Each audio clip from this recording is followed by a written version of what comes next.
पेढीचा आवाज कमी केला.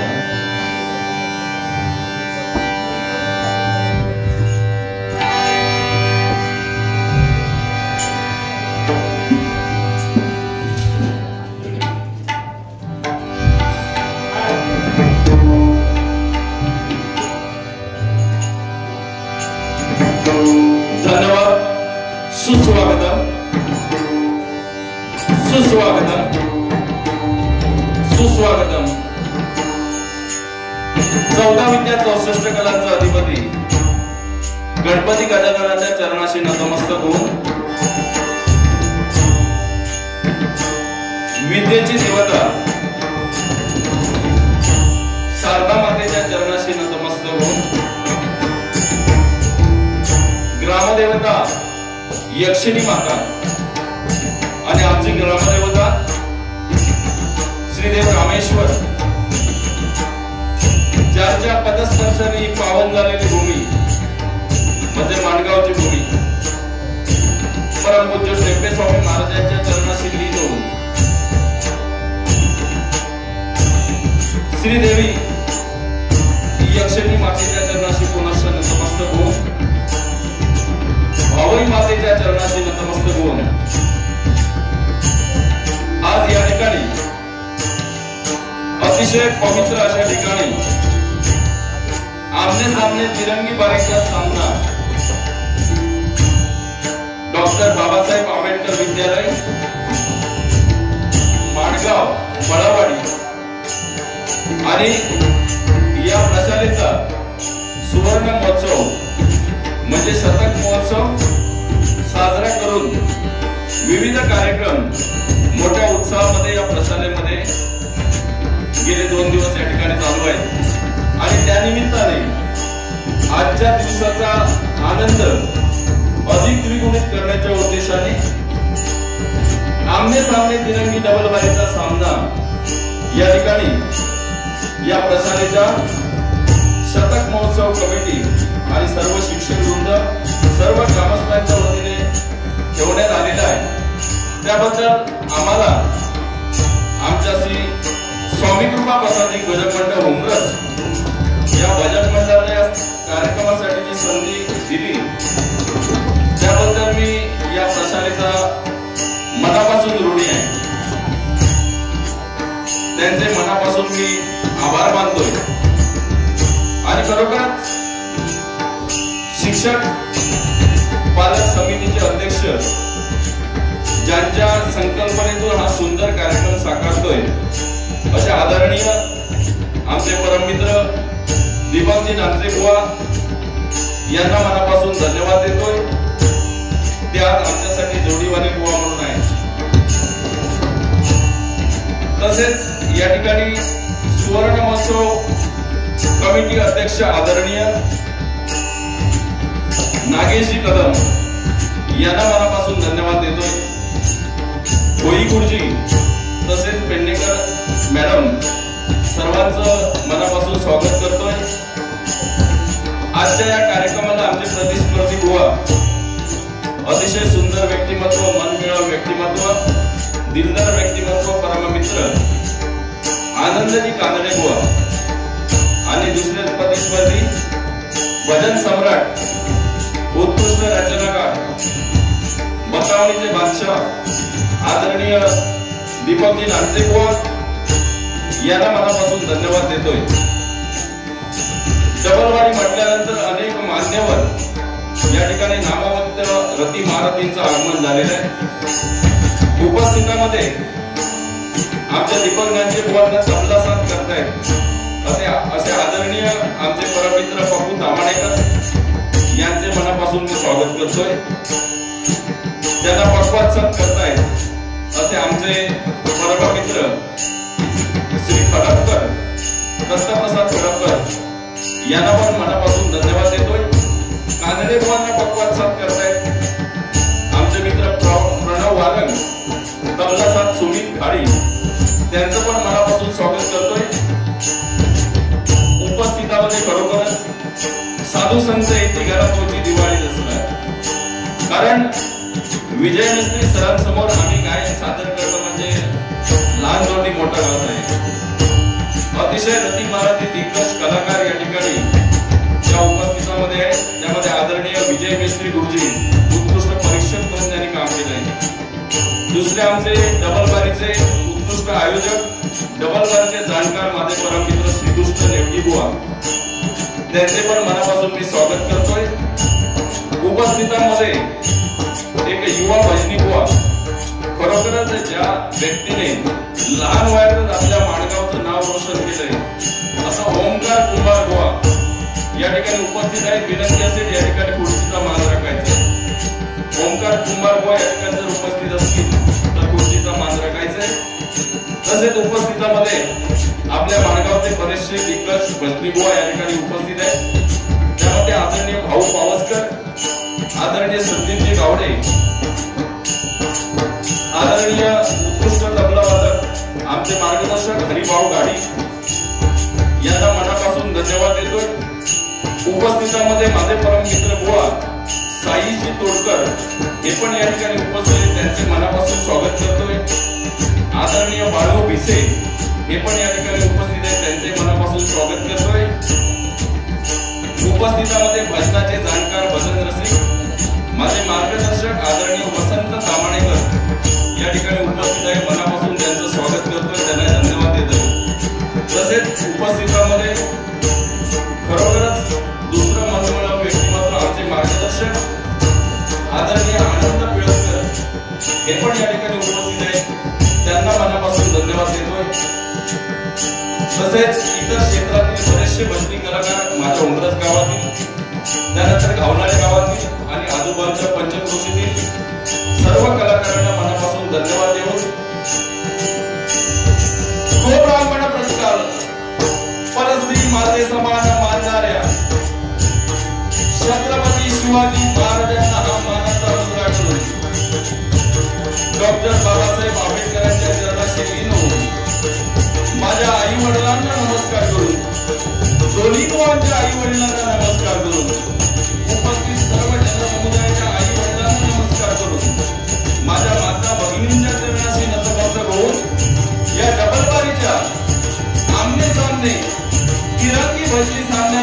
सन्मान करतोय. जय हिंद जय महाराष्ट्र, जय हिंद जय महाराष्ट्र, जय हिंद जय महाराष्ट्र.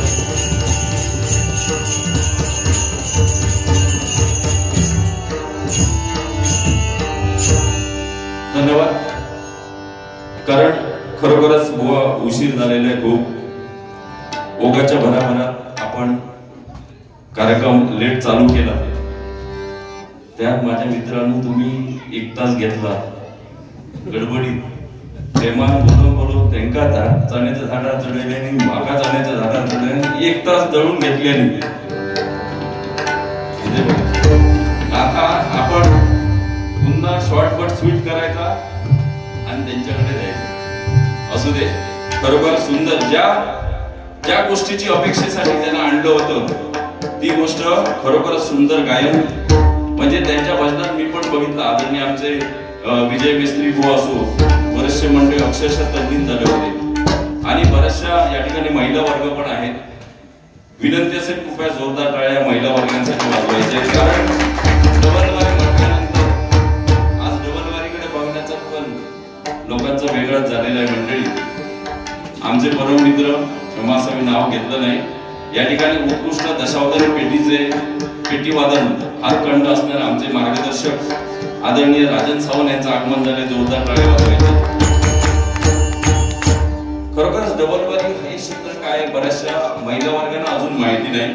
आणि मी नेहमीच डबलवारीमध्ये म्हणतोय की ज्यावेळी डबलवारीला आपल्या परिसरातील महिला ज्यावेळी येऊन बसतील आणि डबलवारीचा आस्वाद घेतील त्यावेळी बुवा आपल्या भजनाला चांगले दिवस आले असे आपण म्हणू शकतो.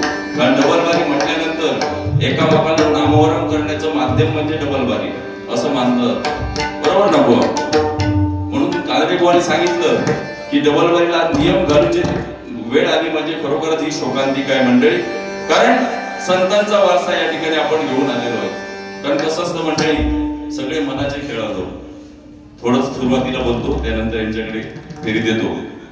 कसं असतं, मनाला नेहमी मनोरंजन पाहिजे. कारण मनाला शिकवण नको. ज्यावेळी डान्स चालू होते त्यावेळी जी खचाखच गर्दी होती आणि डान्स संपल्यानंतर लगेच गर्दी कमी झाली. कारण काय होतं, कीर्तन होतं. कीर्तनामधून शिकवण मिळणार आहे. पण ज्या ठिकाणी शिकवणीचं कार्य आहे त्या ठिकाणी माणसाचं मन ऍक्सेप्ट करत नाही. ही शोकांतिका आहे. आणि खरोखरच एका पवित्र ठिकाणी आपण एकत्र आलेलो आहोत. मी नेहमीच म्हणतो काय अध्यात्माचं आपण आम्हाला समजत नाही. जे काय मोडकं तोडकं आदरणीय आमचे केळुसकर बुवा आम्हाला नेहमीच सांगतात त्या माध्यमातून थोडंसं बोलण्याचा प्रयत्न करतो.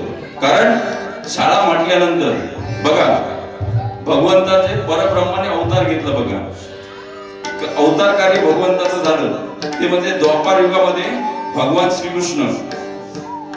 श्रीकृष्णाच्या आयुष्यामध्ये 2 माता आल्या.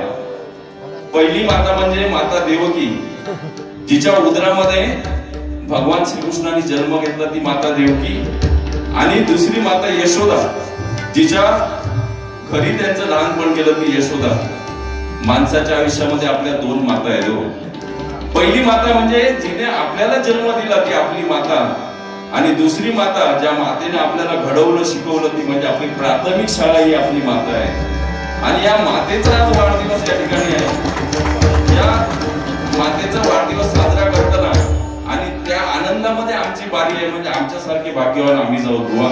म्हणून मनापासून आदरणीय नानचे बुवा असू दे, सर्व शिक्षक पालक समिती सदस्य सर्वांना मनापासून या ठिकाणी धन्यवाद देतोय. आणि भजनाकडे वळूया बुवा. बराचसा वेळ झालाय कारण आता जवळपास 12:30 वाजले. 12:30 पर्यंत लोकांची थांबण्याची पेशन्स नाही. मी खरोखरच कार्यक्रम वेळेत चालू झाला असता बुवा तर या माणगाववर या शाळेंनी स्त्रियांचा जो काही सहभाग दाखवलाय किंवा इतर घाडी गुरुजी आपले होई गुरुजी असू दे, पेडणेकर शिक्षिका असू दे, सर्वांवर एक काव्य रचलं होतं. पण वेळेअभावी मी आता घेऊ शकत नाही. गजरापर्यंत जर लोक थांबले तर निश्चितपणे त्यांना त्याच्यावर बोलू शकतो. दुसरी गोष्ट नेमका बोलायचा तर बिंदास बोला. कारण ते शिक्षक पालक समितीचे अध्यक्ष नेमका बोलल्यानंतर ते आज काय बोलायचे ना उद्या टीचर बोलू शकतो. आणि तुम्ही आमका जर काय मी बोलतो लगेच माझी सेटलमेंटची बारी नाही. मी नेहमीच सांगते तुम्ही दोघांनी सेटलमेंट करा, एकट्या बारी सेटलमेंटची नाही. पण बोलण्याला खरोखरच एकमेकाला बोललं पाहिजे, पण मर्यादा आहेत बघा. खरोखर मर्यादा आहेत ना. बघा एका आता एक विनोद, आता या ठिकाणी बरेचशा बायका आहेत म्हणून एक छोटासा विनोद सांगतो, आवडला तर नक्की असतात. एका बापाची 4 पोरं असतात, 4 मुली असतात. 4ही मुली कशा असतात, बोलायला लुडबे असतात, म्हणून बिचाऱ्यांची चौघांची लग्न होत नाही. ते वडील एक नावी शक्कल काढतात कुठली की एक नवरा येतोय आमच्या भूषण सारखा. त्या नवऱ्याला वडील काय म्हणतात, तुम्ही चौघांना त्याच्या पुढ्यात उभे राहायचं, नवऱ्याच्या पुढे, आणि चौघापैकी जी आवडेल त्याच्याशी तुम्ही लग्न करायचं.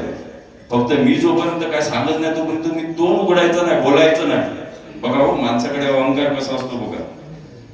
मी जोपर्यंत बोलत नाही तुम्ही काही बोलायचं नाही, कारण तुम्ही एकतर कसे आहात, लुडबी आहात. बघा तो दाखवण्याचा कार्यक्रम होतो आणि एका मुलीच्या हाती चहाचा कप असतो.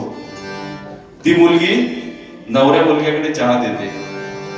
नवरा मुलगा चहाचा एक सुलूक करून झुरका मारतो आणि काय म्हणतो, अरे वा चहा खूप छान झाला. तेव्हा वडिलांनी बापसान सांगलं कोणी चौघांनी बोलायचं नाही, पण जेनी केल्यान चहा केल्यान त्याचा अहंकार जागृत झालो तर लगेच बोलला मी येतो की. तिघापैकी एक लगेच बोलला मी येतो की. तिघा तरी घबराव होईना. तिघातला पटकन दुसरा बोलला, बघू तुझ्या तोंडात बंदिशिया कशात या बोय बाबा सांगे तू बोया नको ना. आता दोघा घबरवली, दोघातला याग होता तर 2 मिनिटात थांबल्यान त्याला सांगता, अगो तुझ्या तोंडात बंदिशिया ता बोया तिया कशा शिरा मारत बोय. तिघा जरा बोलली. शेवटी याक बिचारा 2 मिनिटं गप्प रवला आणि आपण नंतर बोलला, तरी बरा बाई मिया बोयाना. म्हणजे ही परिस्थिती आहे. आता 4 लोक हसले, ही पण डबल बारी झालं, हे पण मनोरंजन झालं की नाही. त्यांच्यानी कपडे काढून मिळालं पाहिजे. हे पण कसे शाळेमध्ये भयानक हुशार हो. गुरुजी विचारतं बाळ आनंद 500 रुपयात 3 डझन आंबे, एक आंबो कसा काय पडला, तो आमका पिशी फाटान पडला. ह्यांका भूगोलचे शिक्षक विचारतात, बाळ दीपक मला सांग रे, नील आर्मस्ट्रॉंग भूगोलचा क्लास चालवतो, भूगोलचे शिक्षक होते हा गुरुजी. खराच आई शब्द खरा सांगतो मला सांगले. भूगोलचा क्लास चालू होता. गुरुजी विचारतात, बाळ दीपक नील आर्मस्ट्रॉंग यांनी चंद्रावर पहिलं पाऊल टाकल्यानंतर लगेच काय केलं, हे उठल्याने चांगलं. नील आर्मस्ट्रॉंग यांनी चंद्रावर पहिलं पाऊल टाकल्यानंतर लगेच दुसरं पाऊल टाकलं. बघा म्हणजे बघा त्यांची कळ काढत सुद्धा ना जमला. आपलं सेटलमेंट नाही. आणि ते सांगलं काय तर बिंदास बोला. गजराची फेरी ज्यावेळी येणार त्यावेळी बिंदास बोलणार, जे काय असेल काय तर बिंदास करा. कारण बोलण्याच्या बाबतीत तुफान माणूस आहे. खरोखरच जोरदार टाळ्या वाजवायचे. आणि असं म्हणतो की ह्या व्यक्तीचे चाहते पूर्ण आपल्या सिंधुदुर्गामध्ये मंडळी. ही सरस्वती आहे, मी खरं म्हणतोय. कारण संगीतकार हा जन्माला यावा लागतो. कारण भजन ही कला, आम्ही जर प्रॅक्टिस केली तर भजन गाऊ शकतो. पण इथल्या इथे आता आदरणीय समोर होई गुरुजी आहेत. होई गुरुजींवर एखादं काव्य रचायचं असेल ना 5 मिनिटात हा माणूस काव्य रचू शकतो. एवढी जबरदस्त ताकद आहे. मुंबईपासूनचे लोक ह्या व्यक्तीकडून काव्य रचना बुवा करून घेतात. आणि ह्या बुवांना पण सांगतात, बुवा तुमचा जीपे नंबर द्या, आम्ही तुम्हाला पैसे पाठवतो. हा माणूस साधा उदार असतो, काय टेन्शन नाही. म्हणजे अगदी आम्ही सुद्धा त्यांच्याकडून घेतो. म्हणजे एवढा जबरदस्त व्यक्ती. आज ह्या शाळेची तुमची शिक्षक पालक समिती अध्यक्ष आहे, म्हणजे खरोखरच सुंदर काम आहे. त्यामुळे अध्यक्ष महोदय, तुम्ही आम्हाला काय बोलायचं नाही. तुमच्याविषयी चांगलं पण बोललो, तुमच्यावर जोक पण मारलेला आहे. आणि काय असेल बिंदास बोला. त्या निमित्ताने मग काय काय असतं माहिती, थोडे मर्यादा राखल्या पाहिजे, कारण शब्द हे एकदम दुधारी धार असतात. बघा, महाभारतात ती द्रौपदीने शब्द नाही वापरले ना तर महाभारत घडलं नसतं. ज्यावेळी दुर्योधन ना त्या ठिकाणी पडला त्यावेळी द्रौपदीने म्हटलं अंधे का पुत्र अंध, बरोबर की ना, अंधे का पुत्र अंधा. त्यावेळी जर तिने असं म्हटलं ना भाऊजी पडला जरा उठून बसा पाणी घ्या, तर महाभारत झालं नसतं, बरोबर की नाही. आधी डबलबारीतली महाभारतात कारण हे झालं, कारण एक बुवा बोलला तो व्हिडिओ मध्ये दिसतो तो गचिक होता आणि जो बोललेला असतो तो सुमडीत कोंबडी राहून राहता. अशी परिस्थिती आहे बुवा. त्यामुळे आता बिंदास मनोरंजन होणं, कारण बारी जरा लेट चालू झाली असू दे, गजरापर्यंत थांबला तर 100% काय नाही काय चांगलं सांगण्याचा प्रयत्न करू. कारण आपण एका चांगल्या भक्तीमध्ये कांदळे बुवांनी सांगितलेली भक्ती म्हणजे श्रवण भक्ती, हे गरजेचं आहे. आणि या शाळेमध्ये मुलांना खऱ्या अर्थाने शिकवणीची गरज आहे. शिक्षणाने माणूस सुशिक्षित होतो आणि शिकवणीमुळे माणूस सुसंस्कृत होतो. कारण शिक्षण आणि शिकवणी दोघींची सांगड जर प्रत्येक मुलाकडे जर असली तर आज वृद्धाश्रम का वाढलेले आहेत बघा. आज शिकवणीची पण खऱ्या अर्थाने गरज आहे बाबा, आणि या शिकवणीकडे मन तयार होत नाही माणसाचं. म्हणून आज आपली परिस्थिती खूप बिकट चाललेली आहे. म्हणून आपल्या मुलांना शिक्षणाबरोबर जसे डान्सच्या क्लासा पाठवतात तसे काहीतरी शिकवणी वर्ग असतात. आध्यात्मिक ज्या ठिकाणी जे काही चालतं, परमार्थ ज्या ठिकाणी चालतं तिथे अवश्य नेलं पाहिजे. मग भविष्यातला तो मुलगा चांगला नागरिक घडू शकतो. म्हणून म्हणतो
सद्गुरु समर्थ अनाथांच्या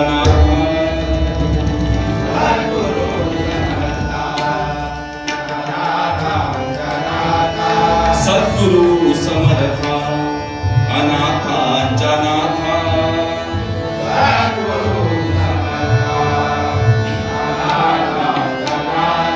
तुझ्या पायी माझा नित्य माथा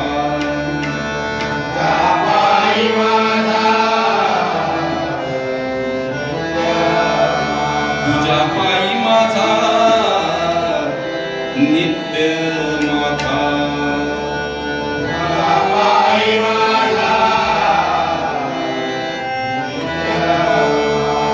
तुझ्या पुण्यनामे तरले अमीत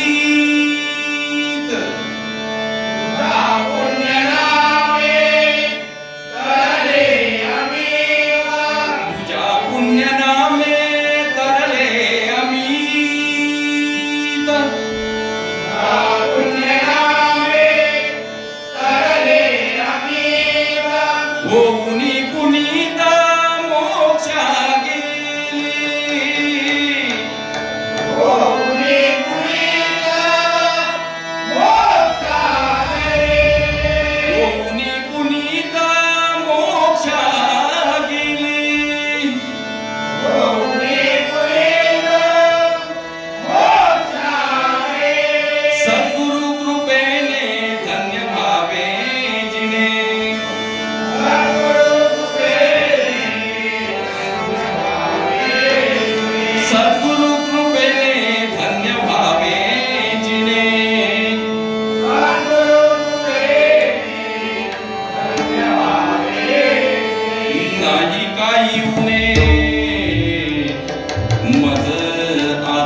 यक्षिणी माते तुझा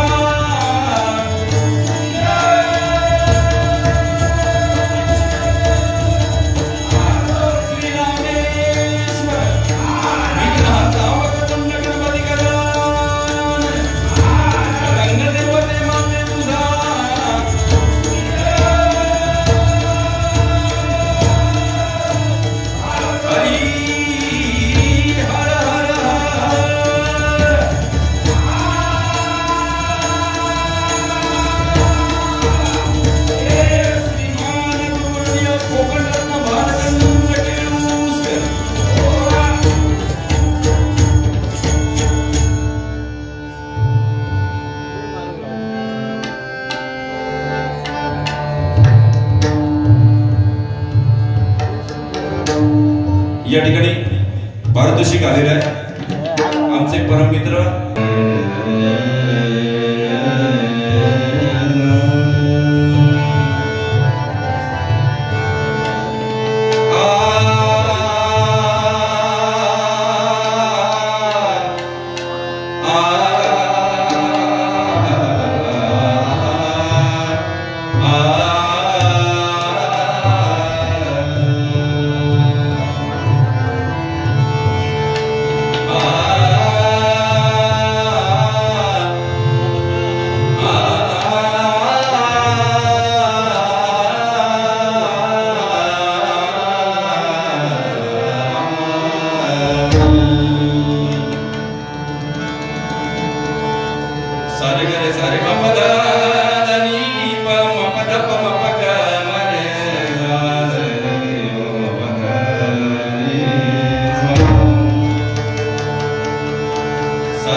आदरणीय आमचे आनंदी कांदळे बुवा यांच्याकडून कोरस मंडळीसाठी 100 रुपयांचा पारितोषिक आलेले आहे.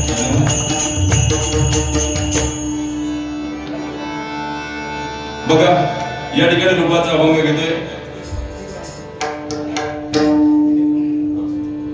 कोरस मंडळींसाठी बिले बुवांकडून 100 रुपयाचा इनाम आलेला आहे. धन्यवाद. खरोखरच आमच्या उमरज गावचे सगळे प्रसिद्ध बुवा आहेत या ठिकाणी मंडळीमध्ये बसणार आहे. आदरणीय शैलेश नाईक, गीतेश मेस्त्री, गणेश नाईक, आमचे गुरु पालव, मयूर देवी, सर्वांचं मनापासून धन्यवाद मानतोय. रूपाचा अभंग घेऊया मंडळी. रूपाचा अभंग म्हटल्यानंतर साक्षात त्या भगवंताचं रूप डोळ्यासमोर उभं राहिलं तर खऱ्या अर्थाने जीवनाचं सार्थक होईल. म्हणून बघा संतांनी जे जे अभंग रचले मंडळी, कशासाठी अभंग रचले आमच्या आदरणीय कांदळेबाने सांगितलेले आहे. कारण संत परंपरा कशासाठी आलं, कारण आपल्या कलियुगामध्ये ज्या ज्यावेळी पृथ्वी तलावर अनिती, अत्याचार, भ्रष्टाचार माजेल, अधर्मापासून धर्माचं रक्षण करण्यासाठी संत परंपरा कार्याला आलेली आहे. आणि त्यांनी काय केलंय बघा, हे अभंग लिहिलेले आहेत. तर अभंग रूपाचा अभंग घेऊया.